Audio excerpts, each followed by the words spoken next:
تو ہے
عظمت کعبہ تقدس محراب رہی عظمت کعبہ تقدس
اشکوں سے دھو چکی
چلی شیر کے جاسوس نے دی جا کے اگر فوج کو لاگا آتا ہے بڑا شیر دلاور تجھے دنگا آتا ہے بڑا شیر دلاور تجھے دنگا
بھی تیرے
بندے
کی بات مت کرنا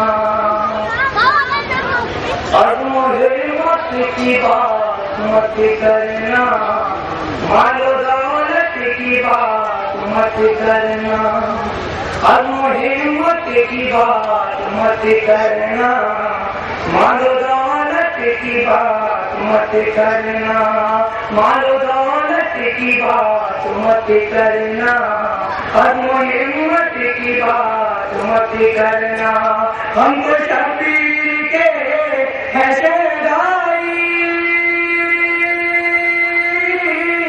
ہم تو شبیر کے ہیں شہدائی، ہم سے بیعت کی بات مت کرنا، ہم سے بیعت کی بات مت کرنا، مال و دولت کی بات مت کرنا۔ آپ کا گزارش ہے یہ جگہ بہت کافی ہے، ہم لوگ سے بھاگا نہیں چلو تشریح سوال ملے گا، سوال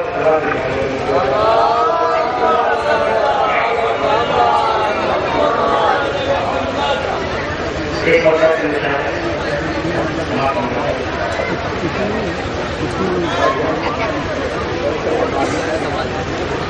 ہم اس لیے مشکل میں اپنے مولا کو پکارا کرتے ہیں، کہ ہم سے مشکل میں اپنے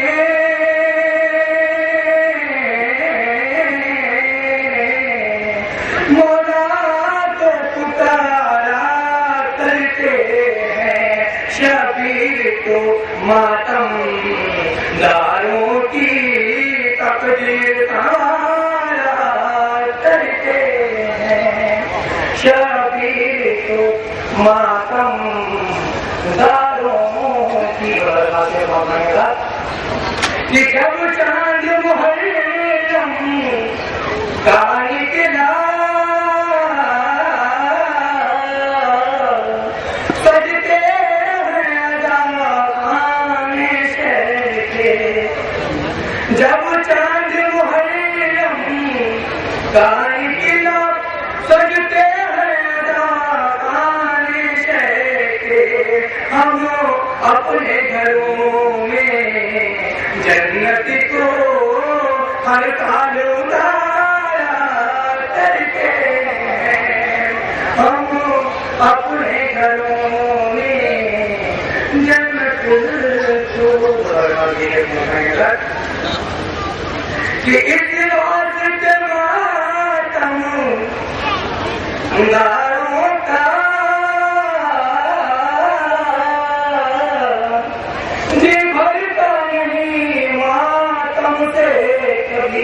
یہ سارے ماتم کہ اپنی جنت کا نظارہ کرتے ہیں، یہ سارے ماتم کہ اپنی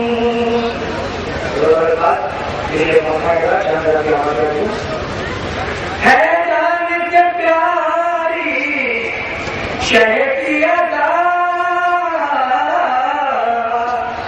دنیا کو بتانے کی بات ہے، جان سے پیاری شہر کی ادا، دنیا کو بتانے کی بات، مولا کے علموں پر بچوں کو ہم صدقہ اتارا کرتے ہیں، مولا کے علموں پر بچوں کو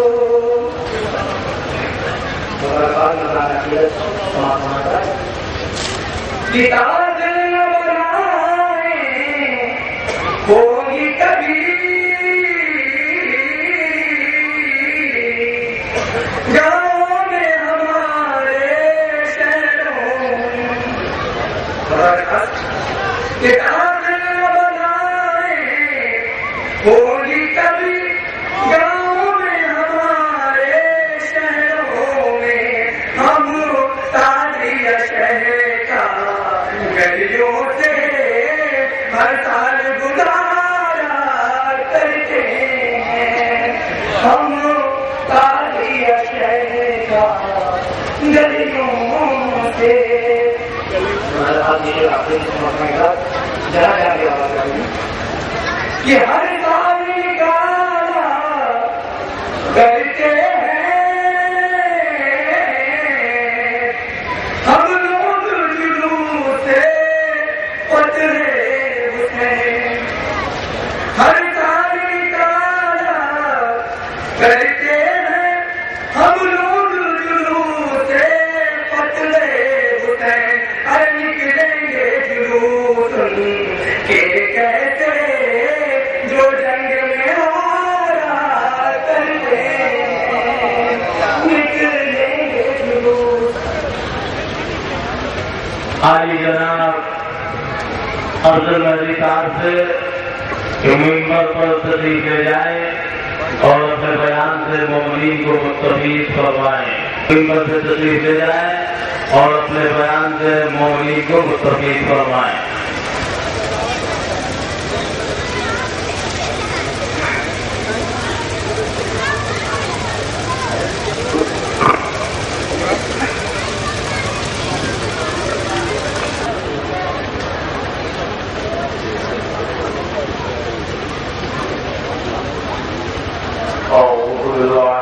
الشيطان الرجيم بسم الله الرحمن الرحيم الحمد لله رب العالمين والصلاة والسلام على سيد الأنبياء والمرسلين خاتم النبيين والأولين والآخرين سيدنا الممجد وبشيرنا المصدق ونظيرنا المؤيد والمجتبى الأمجد والمحمود الأحمد والقاسم محمد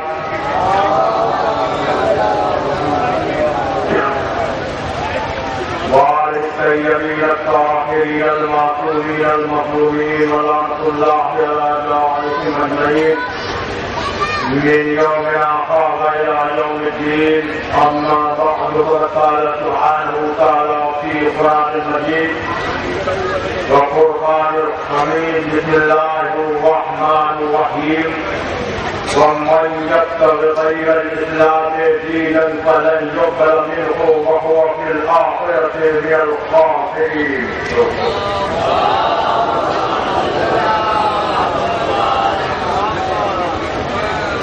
پہلی بات یہ ہے کہ مومن درخواست ہے کہ وہ تھوڑا آگے آ جائے اور جو حضرات اگر پیچھے ہی بیٹھنا چاہتے ہوں تو ہم بات ہو رہے تھے آگے ثواب کی حضرات آپ لوگ ہوا اچھا ایک بات میں آپ سے کروں کہ وہ ہر جگہ پایا جاتا ہے. جب مومن سے کہا جاتا ہے کہ تھوڑا آگے بڑھ جاؤ تو مومن کچھ تو ہوتے تو آگے بڑھتے ہیں اور کچھ جھوم کر اپنی جگہ پھر بیٹھ جاتے ہیں. روز پڑھتے محمد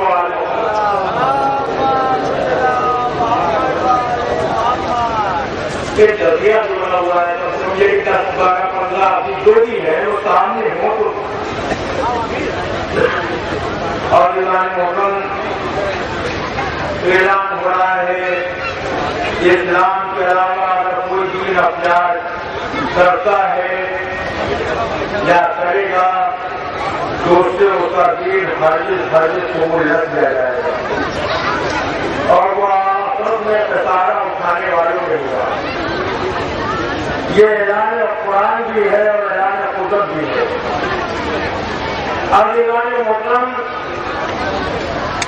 جہاں اسلام پر اور مبلغان اسلام پر بہت سارے الزامات ہیں وہاں ایک الزام یہ بھی ہے کہ نبی معصوم نہیں ہوتا، نبی صاحب عصمت نہیں ہوتا. اس کے لیے عزیزان محترم قرآن سے دلیل پیش کی جاتی ہے، قرآن سے آیت پیش کی جاتی ہے. اب میں کیسے اس جملے کو دہراؤں میری زبان جل جائے مگر میں اپنے بچوں کے سامنے عرض کرنا چاہتا ہوں کہ جو اعتراض کے طور پر بات کہی جا رہی ہے کہا یہ جاتا معاذ اللہ جناب ابراہیم کی مقامات کے اوپر جھوٹ بولے ہیں اور جھوٹ عصمت کے منافی ہے. جھوٹ بولے لہذا معصوم نہ تھے، جھوٹ بولے لہذا عصمت پر فائز نہ تھے. اس کے لیے قرآن سے دلیل پیش کی جاتی ہے. آیت جاتی ہے، مگر ابیران محترم میں کیا کروں جو انہیں جناب ابراہیم کے لیے قرآن میں ایک آیت یہ بھی موجود ہے کہ انہو کان صدیقا نبیّا، ابراہیم ہمارے سچے نبی تھے۔ ابیران محترم اعلان ہو رہا ہے، قرآن کا اعلان ہے کہ ابراہیم ہمارے سچے نبی تھے۔ ایک قرآن کا یہ اعلان کہ ابراہیم ہمارے سچے نبی تھے، دوسری طرف مسلمان مورخ یہ لکھ رہا ہے کہ جناب ابراہیم 3 مقامات کے اوپر جھوٹ بولے۔ اب میں فیصلہ مسلمانوں کے ہاتھ میں لیتا ہوں، مجھے اتنا بتا دیجیے کہ آخر مورخ کے 3 جھوٹوں پر ایمان لائے یا قرآن کے سچے پر ایمان لائے؟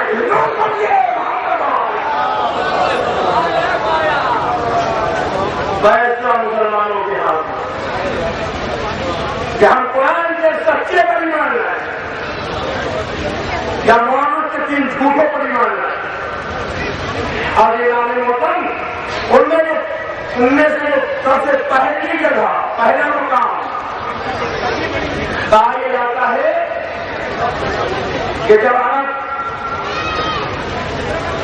اپنے مشرکانہ رسم کو نبھانے کے لیے جا رہے تھے تو جناب ابراہیم سے بھی انہوں نے آ کے کہا، جناب ابراہیم کو بھی لے جانا چاہتے تھے ساتھ میں، تو جناب ابراہیم نے عذر پیش کیا کہ میں بیمار ہوں۔ کہا یہ جاتا ہے کہ آپ نے جناب ابراہیم بیمار نہیں تھے، انہوں نے معاذ اللہ بیماری کا بہانہ کیا تھا، نہیں جانا چاہتے تھے، اس لیے معاذ اللہ انہوں نے بہانہ کیا تھا، وہ بیمار نہیں تھے، بیماری کا فقط انہوں نے عذر پیش کیا تھا۔ محترم میں سچ کہتا ہوں، یاد رکھیے کہ نبی پر جو یہ الزام لگایا گیا ہے اس کا کوئی بھی عالم رد پیش نہیں کر سکتا تھا، کوئی بھی بڑے سے بڑا عالم ہو مگر اس کا جواب نہیں دے سکتا تھا۔ معصوم پر لگے الزام کا جواب معصوم ہی دے سکتا ہے، کوئی دوسرا نہیں دے سکتا۔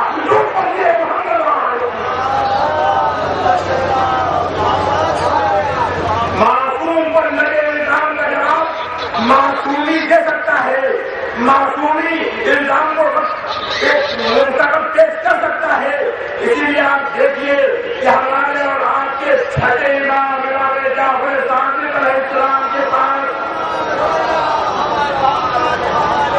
ایک شخص آ کے کہتا ہے، مولا تفسیر کرنے والوں نے یہ تفسیر کی ہے کہ جناب ابراہیم بیمار نہیں تھے، انہوں نے عذر پیش کیا تھا، بہانہ کیا تھا کہ بیمار ہوں، اور اگر بہانہ کیا تو اس کا مطلب کہ وہ جھوٹ بولے۔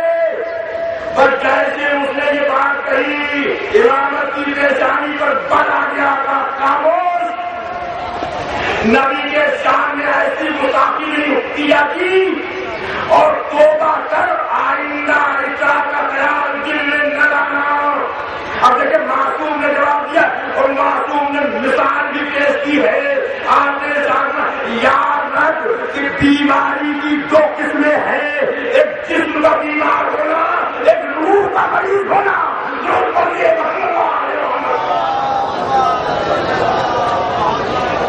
ایک جسم کا بیمار ہونا، ایک روح کا مریض ہونا۔ اور امام نے ارشاد فرمایا کہ کبھی کبھی جسم توانا ہوتا ہے مگر روح بیمار ہوتی ہے۔ اب دیکھیے معصوم کی مثال بھی ہے کہ فرض کر کہ جیسے کوئی شریف باپ ہو، کوئی دیدار باپ ہو، کوئی سارے تقویٰ باپ ہو، اور اس کا بیٹا بے دین ہو جائے، اس کا بیٹا بدماش ہو جائے، تو جسم کو بظاہر سراہنا ہوگا، تو یہی دیکھے گا، مگر روح میں اضطراب پایا جائے گا، روح میں بے چینی ہوگی، روح بیمار ہوگی۔ اس لیے کہ وہ ہر وقت یہی خیال کرتا ہوگا، میرا بیٹا منافق ہو گیا، میرا بیٹا بے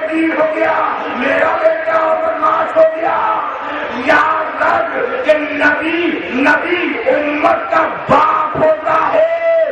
بہت نبی امت کا باپ ہوتا ہے.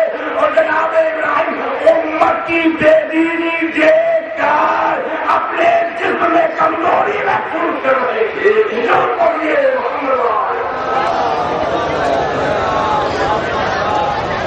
کمزوری محسوس کر رہے تھے. عزیزان محترم، اور دیکھیے کہ دوسرا مقام، حالانکہ میرے پاس اتنا وقت نہیں ہے، میں اپنے بیان کو جلدی سمیٹ دوں گا. عزیزوں، دوسرا مقام کہ جب وہ لوگ پلٹ کے آئے اور انہوں نے دیکھا کہ ہمارے جتنے بھی چھوٹے چھوٹے خدا تھے وہ سب منہ کے بل زمین پر پڑے ہوئے ہیں. کسی کا ہاتھ ٹوٹا ہے، کسی کا سر ٹوٹا ہے، کسی کا پیر ٹوٹا ہے. تو وہ کہنے لگے کہ ابراہیم کے علاوہ کوئی دوسرا نہیں کر سکتا. جناب ابراہیم کو بلایا گیا، یہ بتائیے یہ کس نے کیا؟ جناب ابراہیم نے کہا کہ جس کے گلے میں ہتھوڑا ہے اسی سے پوچھو، وہ بتائیں گے. معلوم یہ ہوتا ہے کہ اپنے چھوٹے چھوٹے خداؤں سے ناراض ہو کر انہوں نے توڑ کے گرا دیا ہتھوڑا ان کے گلے میں. تو وہ بے ساختہ کہے خدا کی قسم نے جناب ابراہیم کے تبلیغ کا انداز تھا جو دنیا سمجھ نہ سکی. جناب ابراہیم نے کہا کہ اچھا یہ بتاؤ کہ تم ان سے پوچھتے کیوں نہیں؟ ابراہیم سے کیا پوچھے؟ یہ ہمارے ہاتھوں سے تراشے ہوئے خدا ہے. بظاہر ان کے ہاتھ ہے مگر اپنے مرضی سے حرکت نہیں لے سکتے. ان کے پاس آنکھ ہے مگر یہ دیکھ نہیں سکتے. کان ہے مگر سن نہیں سکتے.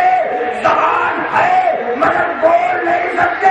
اب جناب ابراہیم ان کے کھڑے ہوئے تو پھر ایسے خدا کو مانتے کیوں ہو کہ ہاتھ ہو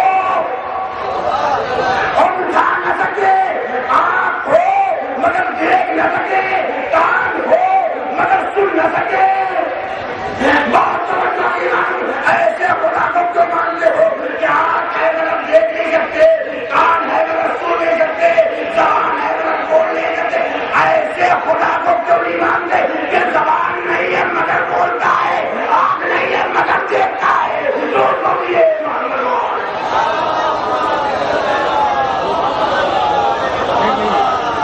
آنکھ نہیں ہے مگر دیکھتا، زبان نہیں ہے مگر بولتا ہے، کان نہیں ہے مگر سنتا ہے. یہ جناب ابراہیم کے تبلیغ کا انداز تھا. آپ دیکھ لیں کہ جناب ابراہیم کے ہر واقعے میں محمد محمد کے فضائل پوشیدہ ہے.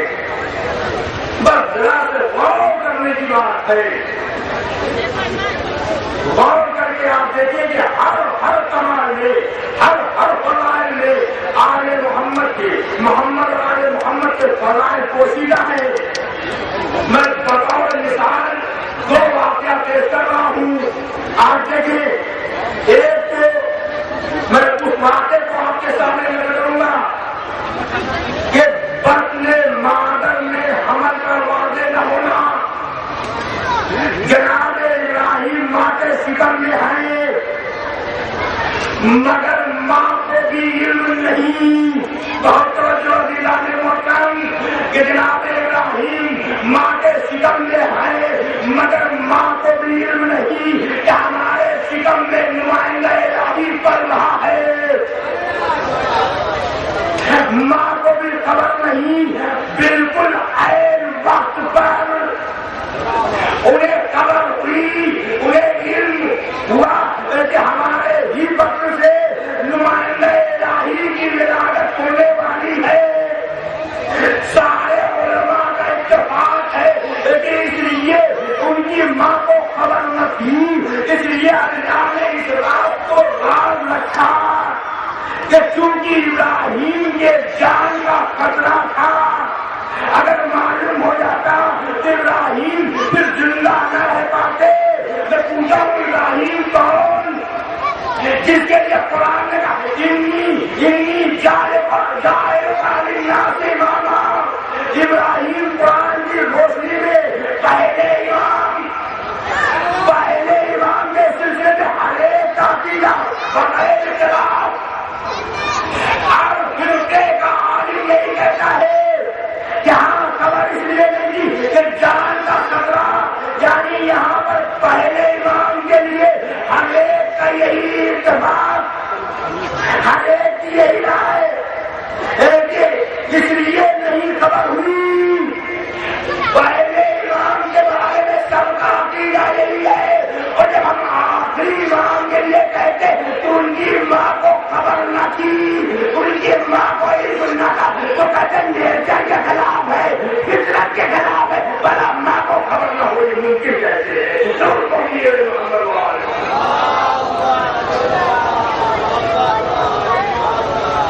اور دوسرا واقعہ آپ سنیں کہ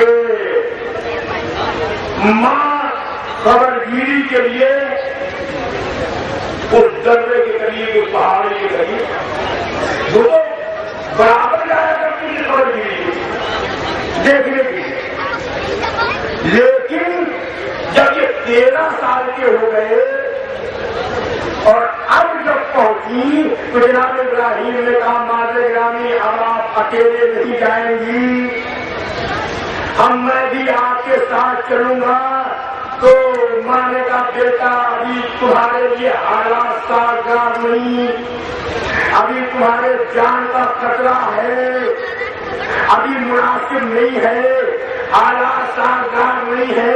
تو جناب ابراہیم کہتے ماں ہم حالات کو سازگار بنانے ہی کے لیے تو آئے ہیں، ہم زمانے کو بدلنے ہی کے لیے تو آئے ہیں۔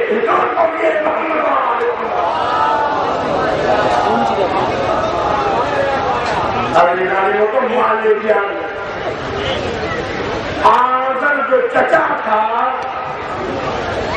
اس کے یہاں پرورش پا رہے ہیں جناب ابراہیم نے اپنے بچوں کے لیے بات اور واضح کر دوں کہ آزر چچا تھا، باپ نہیں تھا، اس لیے کہ نبی کا باپ کچھ فرق نہیں ہوتا۔ جناب ابراہیم کے باپ کا نام تھا تارو، جن کا انتقال بہت پہلے ہو چکا تھا، چچا کے یہاں پرورش پا رہے ہیں۔ اگر یہ گڑ بنا کے دیتا ہے لے جا کے بازار میں بیچو، یہ فروخت کرو، مگر یاد رکھو کہ ان کے لے جانے میں ان کا آدب، ان کا احترام باقی رہے، کہیں کوئی بے احترامی نہ ہونے پائے، اس لیے کہ ہمارے خدا ہے۔ اور جناب ابراہیم کے لے جانے کا انداز کچھ یوں تھا کہ پہلے رسی باندھ کر کھینچتے ہوئے بازار کو لے کے چلتے تھے۔ جب اس طرح سے کوئی لے کے چلے گا تو کسی کا پیر ٹوٹ جائے گا، کسی کا ہاتھ ٹوٹ جائے گا، کسی کا سر ٹوٹ جائے گا، اور بازار میں لے کے جاتے تھے اور کہتے تھے ان ٹوٹے پھوٹے خداؤں کو کون خریدے گا؟ ظاہر ہے جن کے ہاتھ پیر سالم نہ ہو ان خدا کو کون خریدے؟ انہیں پھر واپس لاتے تھے۔ آدر دیکھ کر خطرناک ہوتا تھا، مگر دل میں یہ خیال کہ یہ بچپنے کی ادا ہے، بہت دل میں یہ خیال کہ یہ بچپنے کی ادا ہے، ابھی میں یہ سمجھا دوں گا یہ سمجھ جائیں گے۔ مگر جب کئی بار جناب ابراہیم نے یہی عمل انجام دیا تو آزر اب اس نتیجے پر پہنچا کہ اس کا مطلب یہ کہ یہ بچپنے کا کوئی کھیل نہیں ہے، یہ بچپنے کی ادا نہیں ہے، اس کا مطلب یہ ہے کہ جو میرا خدا ہے وہ ابراہیم کا خدا نہیں ہے، جو میرا دین ہے وہ ابراہیم کا دین نہیں ہے، جو میرا مذہب ابراہیم کا مذہب نہیں ہے، جو میرا عقیدہ ہے وہ ابراہیم کا عقیدہ نہیں ہے۔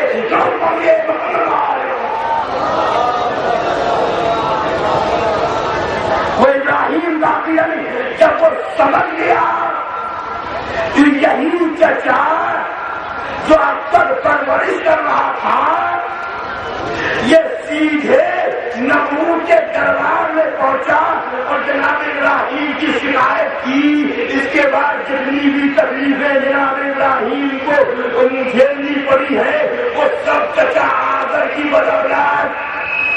اب میں مسلمانوں سے یہ پوچھنا چاہتا ہوں کہ مجھے اتنا بتا دیجیے کہ کیا اس واقعے کو قرآن میں اس لیے جگہ دی گئی کہ مسلمانوں کو پرانے قصے سنائے جائیں,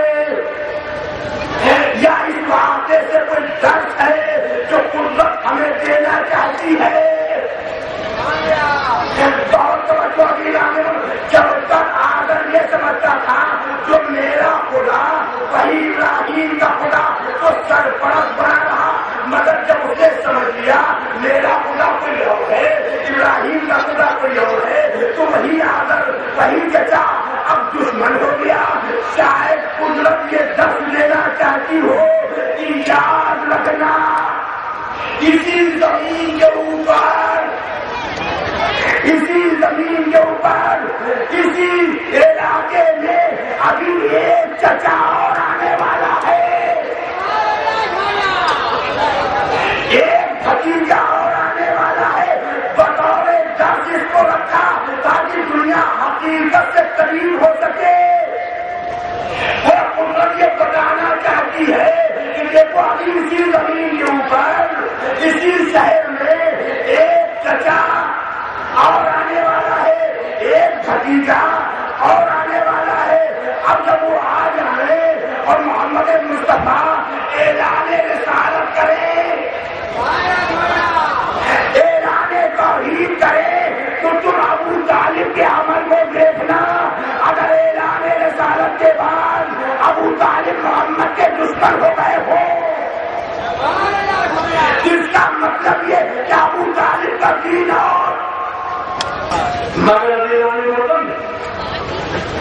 ہزار دلیل کی باوجود آپ برہان پر برہان دیکھتے, دلیل پر دلیل دے, مگر دیکھیں کہ ابو طالب کے شان میں گستاخیاں ہو رہی ہیں. اور ہم سے مطالبہ یہ ہے کہ آپ صحابہ کی توہین کرتے ہیں. خدا کی قسم میں یہاں سے یہ بات کہہ رہا ہوں, مجھ سے زیادہ کوئی صحابہ کا احترام نہیں کرتا. ہم صحابہ کا احترام کرتے ہیں, مگر اتنا یاد رکھیے, جو آپ ابو طالب کے شان میں گستاخی کرتے ہیں تو ابو طالب میں اور دیگر صحابہ میں اتنا فرق ضرور ہے, اتنا فرق ضرور ہے. دیگر صحابہ وہ ہے کہ جن کو رسول نے پالا, ابو طالب وہ ہے جنہوں نے رسول کو پالا.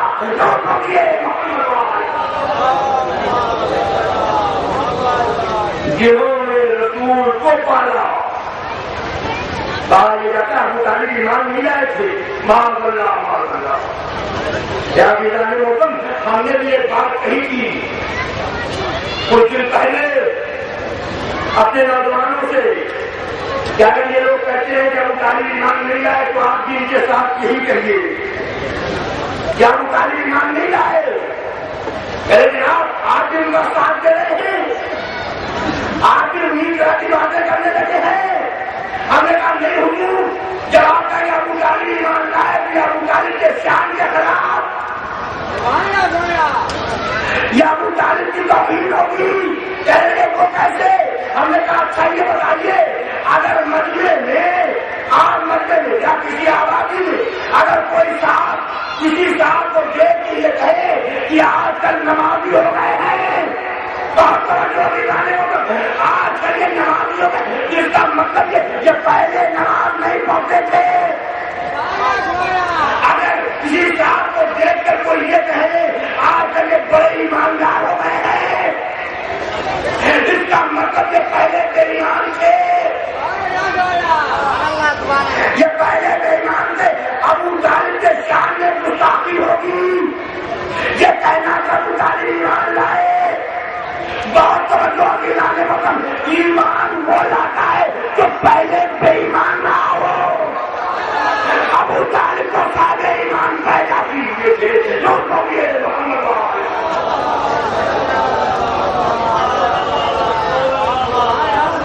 بس ابھی لانے مطلب بات کو سمیٹ رہا ہوں آج اس مجلس میں مجھے جانشین ابو طالب بھی کا تذکرہ کرنا اور مجھے معلوم ہے یہ 33واں دور جب سے یہ مجلس قائم ہے اس مجلس میں جانشین ابو طالب بھی کا تذکرہ ہوتا اور آپ جانشین ابو طالب بھی کے تذکرے کو سننے کے لیے آئے ہیں.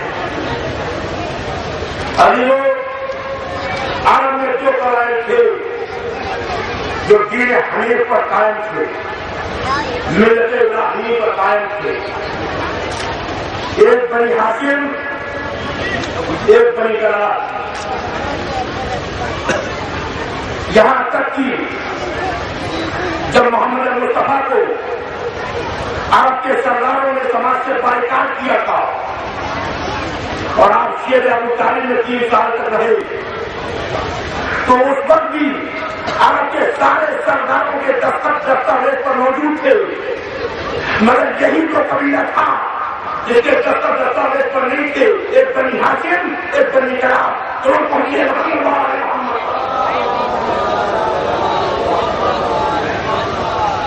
دوسری بات ابھی آنے محترم کہ جب چلے ہجرت سرداران عرب نے دارالندوا میں میٹنگ کی ہے اور یہ فیصلہ ہوا کہ ہر قبیلے سے ایک آدمی لیا جائے تاکہ ہر قبیلے کا خون بڑھ جائے بنی ہاشم اگر بدلہ لینا چاہے تو کس سے لیں گے اس وقت بھی دستاویز کے اوپر سارے سرداروں کے دستخط تھے مگر یہی وہ قبیلہ تھا ایک بنی کلاب ایک بنی ہاشم جس کے دستاویز پر نہیں تھے. جناب عامر جو فاطمہ رابعہ کے دادا ہو گئے جناب عامر اتنے شجاع اور بہادر تھے کہ عرب اپنے تلواروں کے اوپر جناب عامر کا نام کندہ کراتے ہیں جو فاطمہ رابعہ کے دادا ہیں جو دین حنیف پر قائم جو ملت ابراہیمی پر قائم تھے. جب حضور نے بعثت کا اعلان کیا تو جناب عامر نے حضور سرور کائنات کی خدمت میں تحفے بھجوائے. حضور سرور کائنات نے پوچھا کہ یہ بتاؤ کہ عامر کیوں نہیں آئے. لوگوں نے بتایا اے مولا اے آقا اے اللہ کے نبی عامر آ ہی رہے تھے کہ اچانک بیمار ہو گئے حالات کی وجہ سے نہیں آ پائے. تو اب روایت میں مجھے ملا تو حضور سرور کائنات نے زمین سے ایک مٹھی خاک لی بہت توجہ نہیں آنے والا میں آپ کے سامنے عرض کر رہا ہوں اسے غور سے سنیے گا. ایک مٹھی خاک لی اور اس میں اپنا لعاب دہن بھی آیا اور کہا لے جا کے عامر کو کھلا دینا. عامر کا بیان ہے کہ پھر اس کے بعد میں کبھی لعاب نہیں ہوا. اب دیکھتے کہ اہتمام کتنا بڑا ہوا ہے لعاب دہن کہاں ہے جو کبھی اس کے بعد جناب عامر کی بات نہیں ہوئی. آگے جانے محترم اور پھر کچھ دنوں کے بعد جناب عامر حضور سرور کائنات کی خدمت سے حاضر ہوئے تو حضور سرور کائنات نے کہا عامر اب میں اب شریعت ابراہیمی منسوخ ہے اور آج سے تم میری شریعت پر عمل کرو گے. اللہ کے حبیب نے اسی لیے آیا ہوں آج ہی سے میں ملت آج ہی سے اور میں آپ کی شریعت پر عمل کروں گا.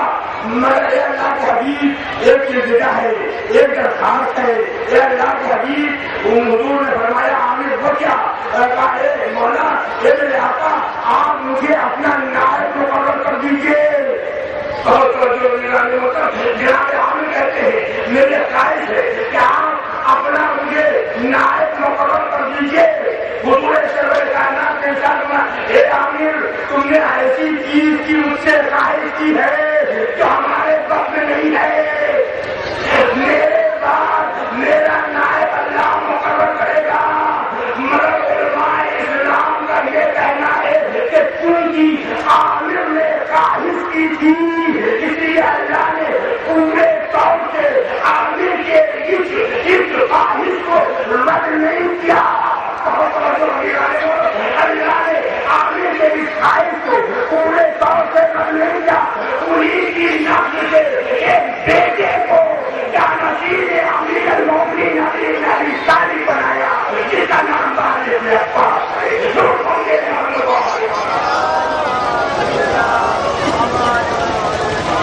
جس کا نام تاریخ میں عباس ہے.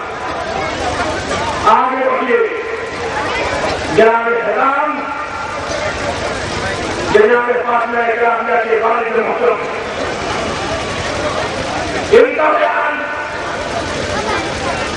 ایک روز میں نے 5 عالم میں دیکھا کہ ایک نورانی بزرگ میرے پاس آئے ہوئے اور آپ یہ کہتے ہیں احترام تمہارے پاس ایک موتی ہے بتاؤ کہ تم میرے ہاتھ پڑو گے.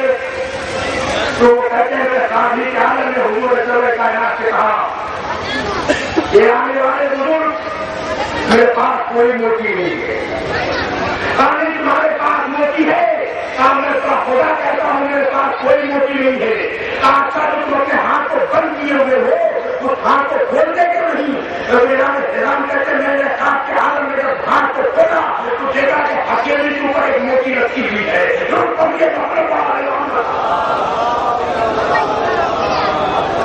ہتھیلی کے اوپر ایک موتی ہے.